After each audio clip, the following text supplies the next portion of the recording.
시간이 진짜 빠르게 흘러갑니다. 벌써 2019년 마지막 주가 다가왔습니다. 며칠만 있으면 2022년이죠.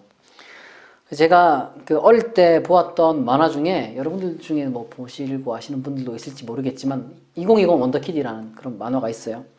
저 진짜 어릴 때 봤거든요. 근데 이제 그 만화가 가리키는 그 제목이 가리키는 2020년이 정말 그날이 올 줄 몰랐는데 되게 빨리 온 것 같아요. 여러분 2019년 한 해 어떻게 보내셨습니까? 사실 이제 모든 분의 인생들이 다 드라마 같았을 것 같아요. 사람을 만나서 이야기를 듣다 보면은 참 드라마 아닌 인생이 없어요. 다 뭔가 사연이 있고 뭐 진짜 위기가 있고 막 그렇더라고요. 이제 그렇게 다면 이제 사실은 굴곡과 위기 없는 뭐 인생이란 뭐 없죠. 어떻게 보면 놀랍고 믿기지 않는 뭐 행과 같은 일이 뭐 있었을 수도 있고요. 그리고 뭐 또 정반대로 뭐 아주 뭐 불행이 있었을 수도 있고 뭐 어떻게 보면은 그런 거 없이 그냥 따분한 그런 뭐 인생이었을지도 모르겠습니다. 하지만 여러분 그 모든 게 다 소중한 이유는 바로 그 모든 경험이 바로 지금의 나를 만들었기 때문입니다. 그러니까 내가 소중하기 때문에 내가 겪었던 그 모든 일들도 어떻게 보면 다 소중한 것이라고 할 수 있겠습니다.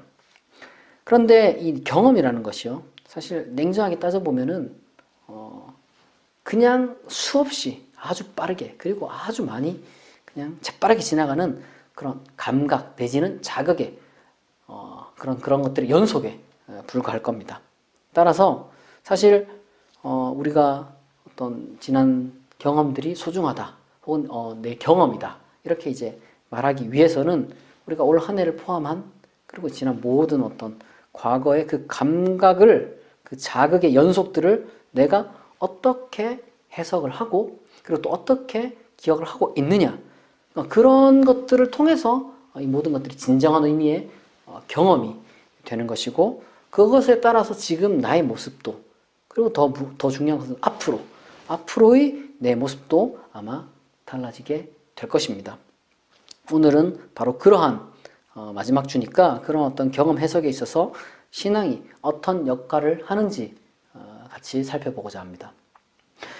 그러니까 우리는 뭐 어쨌든 과거는 못 바꿔요. 뭐 어쨌든 지난 세월을 우리가 뭐 바꿀 수는 없습니다. 여러분, 하나님도 못 하는 거예요. 우리가 하나님을 믿지만 전지전능한 하나님을 믿지만 하나님도 그건 못 바꿔요.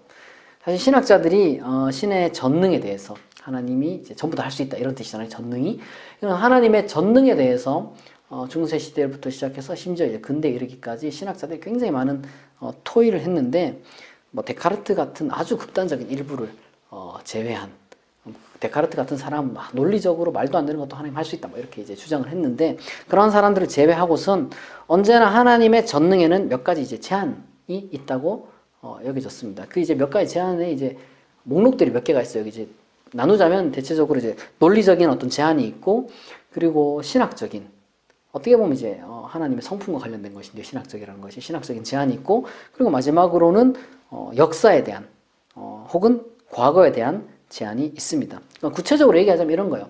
논리적인 제한이란 뭐냐? 하나님은 하나님 자신도 감당할 수 없는 것을 만들 수가 있느냐? 그러니까 하나님이 전능하신데 하나님이 그러니까 쉽게 말해서 가장 강하신데 하나님보다 더 강한 존재를 하나님이 만들어낼 수 있느냐? 이건 약간 좀 논리적으로 모순이잖아요. 이제 그런 것들을 할 수 있느냐? 뭐 할 수 없다. 이제 논리적인 어떤 제한이 이제 있는 것이죠. 그리고 또한 우리가 믿는 하나님을 신학적으로, 기독교 신학적으로 사랑과 정의의 하나님이라고 있는데 바로 그러한 사랑과 정의의 하나님이 악의를 가지고 나쁜 짓을 저지를 수가 있느냐라는 그런 이제 어떤 제한이 있는 거죠. 그러니까 하나님 할 수 없다 그런 것들은 할 수 없다기보다는 뭐 하시지 않는다 이런 표현이 더 맞을 거예요. 어쨌든 이제 그건 제한이 있다는 것이죠.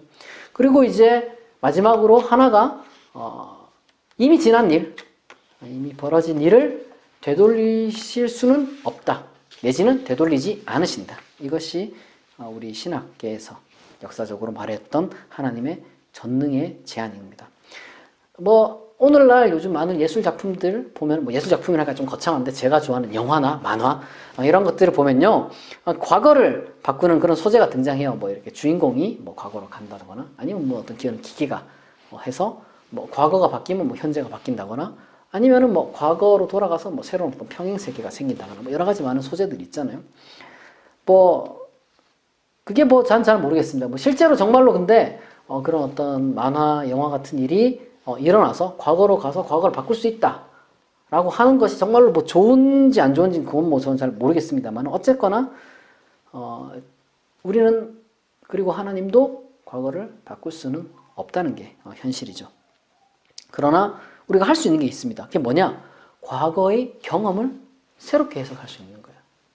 우리가 과거를 바꿀 수는 없지만 과거의 경험을 새롭게 해석할 수 있습니다. 그것은 우리에게 허락되었고 충분히 할 수 있고 또한 그것은 매우 중요한 것입니다.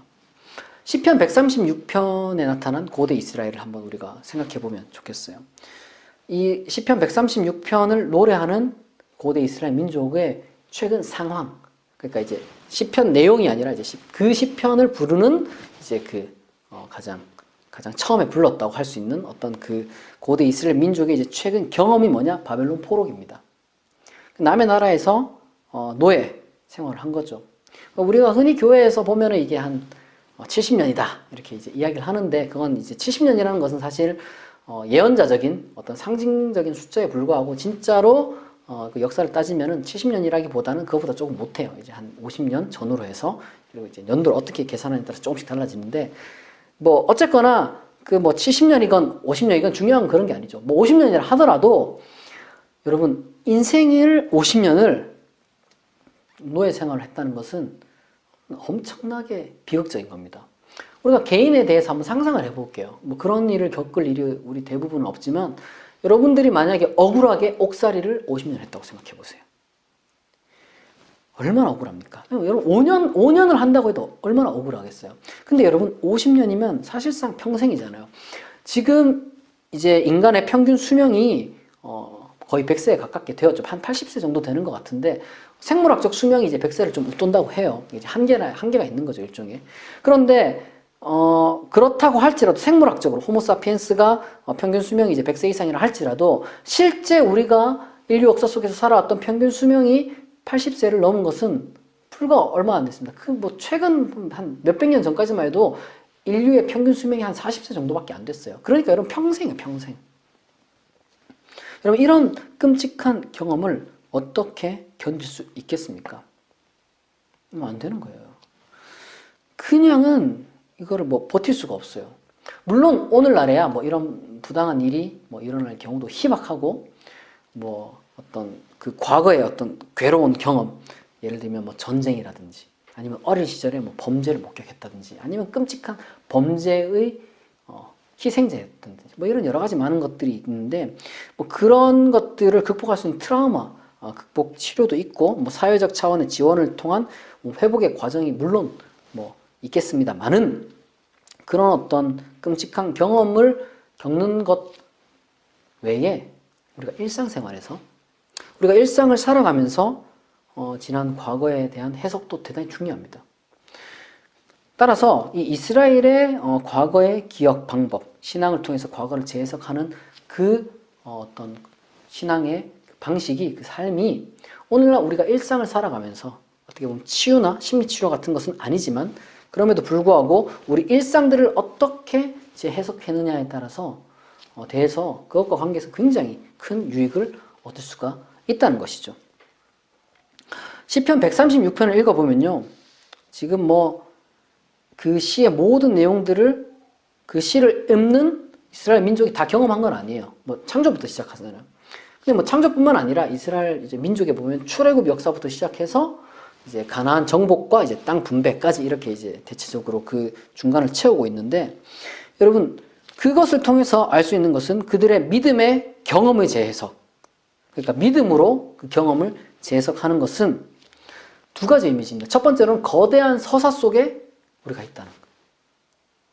우리는 그냥 개별적으로 땅에 던져진 것이 아니라 거대한 하나님의 서사 속에 우리가 있다는 것. 그리고 동시에 바로 그 서사의 주인공이 누구냐? 바로 나 자신이라는 거죠.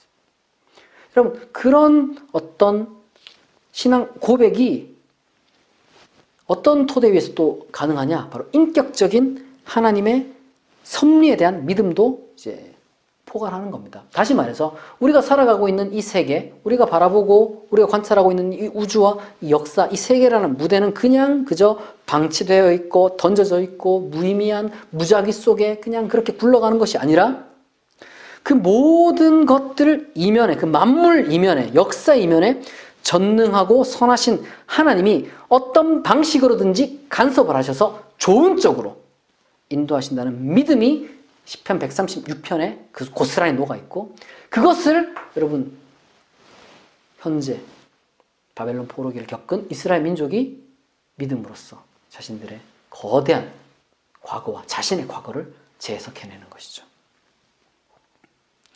여러분, 그 믿음 때문인지 이 136편에 나타난 신앙 고백과 그리고 이제 성경의 그 앞부분 토라나 역사서에 나타난 그 고대 이스라엘 민족의 역사 서술은 이제 차이가 납니다. 실제 역사에 대해서 우리가 잘 알 수 없지만 토라나 아니면은 우리가 이제 그 역사서를 보면 이제 고대 이스라엘 민족의 그 역사들에 대해서 우리가 알고 있잖아요. 그 어떤 기록물들을. 그럼 이제 그거를 근데 이제 우리가 보면은 이 시편과 이제 비교를 해볼 수가 있는데 이게 단순한 추격이 아니에요.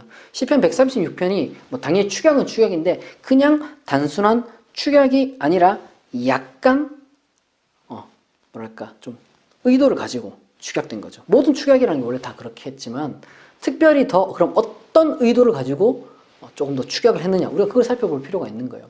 원래 경험 해석에는요 두 가지가 동시에 이루어져야 됩니다. 그 첫 번째는 뭐냐면 당연히 최대한 정확하게 인과관계 내지는 상관관계를 분석해서 불행을 막고 행복은 증대되도록, 그러니까 이제 잘못이 반복되지 않고 좋은 것은 더 발전할 수 있도록 그런 노력이 필요합니다. 그것이 여러분 어떻게 보면 당연한 역사 연구를 하는 혹은 역사를 배우는 목적 중에 하나가 바로 그거잖아요. 아니 제일 중요한 목적이라고도 할 수 있겠습니다. 여러분 그러나 동시에 그런 어떤 객관적이고 역사 연구적인 그런 측면 말고요, 그 동시에 이미 일어난 일에 대해서 어떤 반응을 내가 보여야 하는가, 대응책을 얘기하는 게 아니에요. 이거는 대응책을 얘기하는 것이 아니라 그건 앞으로 이제 불행 막고 아까 행복을 증진시키는 방향으로, 그리고 이제 뭐 필요한 것들은 다 책임을 질 것은 지고 보상받을 건 보상받고 뭐 이런 어떤 역사적인 이야기를 하는 것이 아니라, 그렇다면 나는 이미 일어난 경험을 어떻게 내가 수용해야 되는가, 어떻게 내가 이것을 소화해내야 되는가, 이건 전혀 다른 주관적인 문제인 거죠. 우리는 반드시 이 어떤 반응 내지는 수용, 어떻게 보면 소화라고 할 수가 있는데 이것을 위해서는 어떻게 해야 될지 우리가 반드시 알아야 됩니다. 왜냐하면 우리가 우리의 경험을 지워버릴 수가 없는 거예요. 뭐 없는 척 할 수 있겠지만 사실 그게 진짜 없어지는 것도 아니잖아요. 우리는 경험을 잊어버릴 수도 없고 없는 것처럼 완전히 그냥 지워낼 수도 없습니다. 물론 뭐 어떤 신경회로에 자극을 주는 뭐 방식이 있다고는 해요. 이제 그 사실은 뭐 기억을 지운다기보다는 어떤 그 트라우마 치료랑 연결돼 가지고 이제 공포심을 좀 경감시켜주는 그런 것인데, 혹시나 여러분 만약에 뭔가 뭐 과학 기술이 발달해 가지고 내 기억을 뭐 조작한다, 뭐 그런 방식이 있다고 할지라도 그것이 정말로 나라는 인간의 정체성과 존엄성에 대해서 정말 제대로 된 어떤 인간으로서, 나로서 이제 나를 잃지 않게 해주는지 아닌지 뭐 그건 감히 평가할 수는 없지만 적어도 그 모든 것들을 포함해서 현재의 나를 잊어버리지 않고 독립적인 주체성을 갖고 용기 있게 살아가기 위해서는 건강한 자아를 갖는 것은 대단히 중요합니다. 저는 지나치게 그런 식으로 무슨 기법이나 약물에 의존하기보다는 마치 이런 것이죠. 우리가 건강한 육체를 위해서는 균형 잡힌 식습관과 운동을 하는 것이 더 중요한 것처럼, 뭐 약물에 의존할 수도 있지만 그런 것보다는 조금은 우리가 우리 스스로 그걸 해낸다는 그런 어떤 자존감도 우리가 지켜내면서 우리 몸을 소중하게 여기는 방식이 더 소중하다고 생각을 하거든요. 기억도 마찬가지예요. 역사 연구와 나란히 우리의 경험을 새롭게 우리가 해석할 수 있는 그런 능력이 필요하고 그런 기술이 필요한데, 신앙은 거기에 큰 도움을 줄 수 있다는 거예요. 아까 얘기했듯이. 시편 136편을 다시 한번 또 얘기를 하자면 이집트 노예 생활의 그 괴로운 노역, 언제 끝날지도 모르는 열재앙. 여러분 성경이 뭐 10가지 재앙을 내가 하겠다 이렇게 말씀하신 적이 없다고 하잖아요.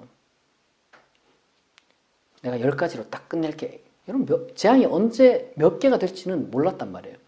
언제 끝날지도 몰랐고, 사막에서 치열한 시간들에 대한 어떤 그런 불만과 잘못들, 그런 것도 있었는데, 뭐 안 들춰내는 거예요. 괴로웠던 경험, 잘못했던 어떤 그 죄책감을 자꾸 드러내는 그런 방식으로 우리 과거를 바라보는 게 아니란 말입니다.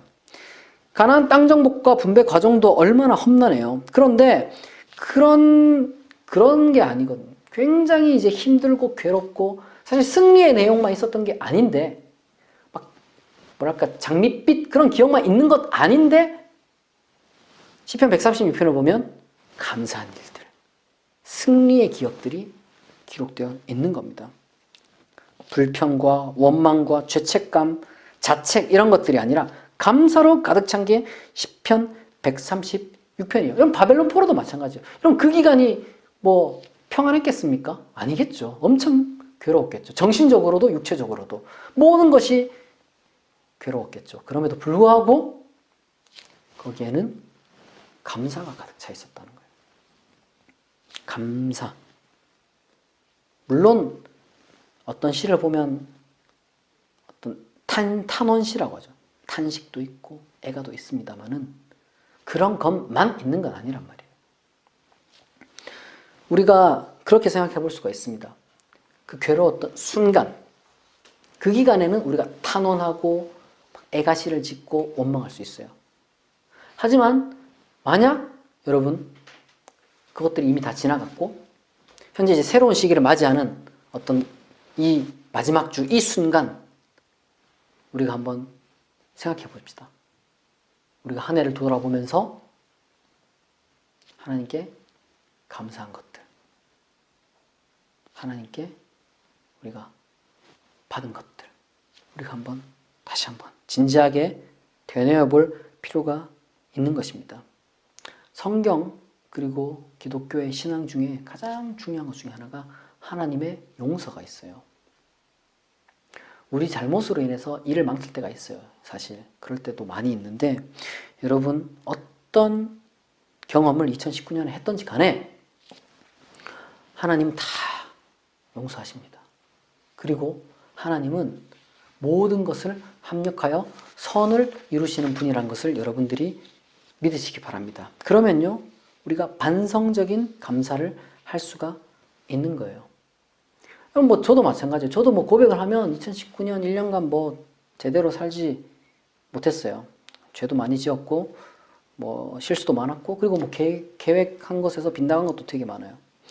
그럼에도 불구하고 책임감을 가짐과 동시에 잘못을 뉘우침과 동시에 죄책감에 사로잡히지 않고 불평 불만에 빠지는 것이 아니라 오히려 감사할 수 있는 것은 바로 이런 이유 때문입니다. 저 거대 서사 이 세계를 섭리하시고 그리고 그 가운데 나를 주인공으로 밀어주시는 그 하나님. 주인공이라는 의미가 뭐예요? 하나님이 나를 바라본다는 거잖아요. 여러분 바로 저 이스라엘 하나님이 참 하나님이자 나의 하나님이자 나를 인도하실 분이라는 그 믿음이 내 인생을 감사로 가득 채울 수 있다는 겁니다. 우리가 어떤 인간적인 눈 혹은 이성의 눈으로만 본다면 이 세계가 막 그렇게 선하고 전능하신 하나님의 섭리로 돌아가는 것 같이 안 보여요. 맞아요. 이성의 눈으로 그냥 합리적인 눈으로 냉정하게 보면은 하나님 없는 것 같아요. 최소한 선하고 전능하신 하나님이 없는 것 같아요. 그럼에도 불구하고 여러분 신앙이라는 게 원래 그런 거예요. 나는 그래도 선하고 전능하신 하나님이 있다. 그분이 나의 하나님이라고 나는 믿는다. 여러분 이 믿음 때문에 이 모든 이 어떤 인간사 가운데 특별히 내 인생 가운데 여러 가지 많은 일들이 있어도 하나님 뜻이 있을 것이고 어제보다 오늘보다 내일이 더 나을 것이라는 그런 믿음과 희망을 가지고 전망할 수 있는 겁니다. 여러분 지난날의 실패와 실수 그리고 심지어 죄와 불행마저도 바로 나 자신을 만들어 가는데 하나님 뜻이 있다고 우리가 믿자는 거예요. 믿음을 통해서 우리가 실패와 실수를 통해서 무언가를 또 배울 수도 있고요. 죄를 뉘우침으로써 우리가 성화된다고 하잖아요. 더 선한 방향으로 우리가 성숙해 갈 수가 있고 그리고 또한 내가 겪은 불행을 통해서, 불행이지만 그것을 겪음으로써 이 세계에 대해서 더 많은 책임감과 그리고 또한 또 다른 불행을 겪고 있는 사람들에 대한 연대의식을 느낄 수가 있습니다. 다름 아닌 하나님이 바로 그렇게 나를 이끌어 가신다고 우리가 믿을 수가 있는 거예요. 그러면 감사할 수밖에 없는 것이죠. 올 한 해 동안 분명 많은 일이 있었을 겁니다. 다들 아까도 얘기했듯이 드라마를 찍으셨겠죠. 그리고 내년도 쉽지 않을 거예요. 내년이라고 해서 좋은 일만 있지는 않을 겁니다만은 그럼에도 불구하고 하나님의 선하심과 하나님의 전능하심에 대한 믿음을 여러분 잃지 않기를 바랍니다. 그리고 또한 잘 되고 잘 되시기를 진심으로 축복합니다. 기도하겠습니다. 자비하신 하나님 아버지, 우리의 모든 삶이 늘 우리가 원하는 대로 흘러가지 않지만 모든 것이 하나님의 은혜임을 믿음으로 고백합니다. 늘 감사하는 삶을 살아가는 우리가 되게 하옵소서. 예수 그리스도의 이름으로 기도합니다. 아멘.